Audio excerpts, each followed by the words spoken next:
Hello বন্ধুরা, তোমরা সবাই কেমন আছো? আজকে নতুন একটা রান্নার ভিডিও নিয়ে চলে এসেছি। আমি আজকে রান্না করব সয়াবিন বড়ি। এটা তোমরা সবাই হয়তো চিনো, সয়াবিন বড়ি। সয়াবিন বড়িটা আমি পানিতে ভিজিয়ে রেখেছি। এটা অবশ্যই পানিতে ভিজিয়ে রাখতে হবে। তারপরে ভিজিয়ে রাখার পরে আমি আবার ওটার ভিতরে গরম পানি দিয়েছি। গরম পানি দিয়ে এটাকে ভালো করে ধুয়ে নিতে হবে। কষলিয়ে ভালো করে ধুয়ে নিতে হবে, যাতে এটাতে গন্ধ বের না হয়। তারপরে হলুদ, নুন এগুলোতে মাখিয়ে এটা ভালো করে ভেজে নিতে হবে। আমি এখানে হলুদ দিয়েছি, নুন দিয়েছি, দিয়ে এটা হাত দিয়ে ভালো করে মেখে নিয়েছি। মেখে নেওয়ার পরে কড়াইতে দিয়ে দিলাম।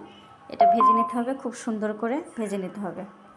খুব সুন্দর করে যখন ভাজা হয়ে যাবে তখন হচ্ছে তোমার মানে ভাজা হলে তো তখন বোঝা যাবে যে একটু লাল লাল হয়ে যাবে, একটু গার রঙটা পুরো লাল হয়ে যাবে।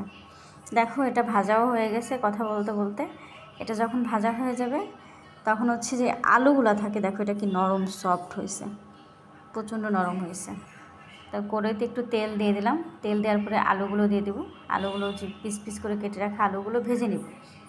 যেহেতু আমি ওটা ভেজে নিয়েছি সয়াবিন বড়িটা, এই জন্য আলুটাও ভেজে নেব। আলুটা ভেজে নিয়ে আলুটা নামিয়ে নিয়েছি। তারপরে যে পেঁয়াজ কুচি দিয়ে দিব। পেঁয়াজ কুচিটা দিয়ে একটু নাড়াচাড়া করে এখানে মশলাগুলো পানি দিয়ে গুলে নেব। জিরে 1 চামচ জিরে গুঁড়ো, 1 চামচ ঝালের গুঁড়ো দিয়ে আমি পানিটা গুলে নিলাম, মানে পানিতে দিয়ে এটা গুলাই নিলাম।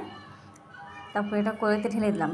পেঁয়াজটা বাদামি কালার হয়ে গেলে কড়াইতে ঢেলে দেওয়ার পরে ভালো করে নাড়াচাড়া করতে লাগলাম। এর ভিতরে দেখো মশলার তেল বেরিয়ে গিয়েছে। তখন আমি তোমার সয়াবিন বড়ি, আলু এটা এর ভিতরে দিয়ে দিলাম। দিয়ে নাড়াচাড়া করে এখানে আমি পানি গরম দিয়েছিলাম, পানি গরমের জগে পানি গরমটাও ঢেলে দিলাম। এতে হবে কি তোমার তরকারিটা তাড়াতাড়ি হবে, তরকারিটার টেস্টও ভালো হবে পানি গরম করে দিলে। লাস্টে আমি রাঁধুনি গরম মশলা দিয়ে দিলাম। দেখো আমার তরকারিটা পুরো কমপ্লিট। এত সুন্দর একটা কালার এসেছে, খুব সুন্দর ঘ্রাণ বেরোচ্ছে। আজকে তো মনে হচ্ছে 1 প্লেট ভাত খাবো এটা দিয়েই। তো বন্ধুরা, আজকে এই পর্যন্তই আমার ভিডিও। তোমরা সবাই ভালো থাকবা, সুস্থ থাকবা। সবাইকে অনেক ধন্যবাদ। আমার ভিডিও ভালো লাগলে অবশ্যই চ্যানেলটাকে সাবস্ক্রাইব করে পাশে থাকবে।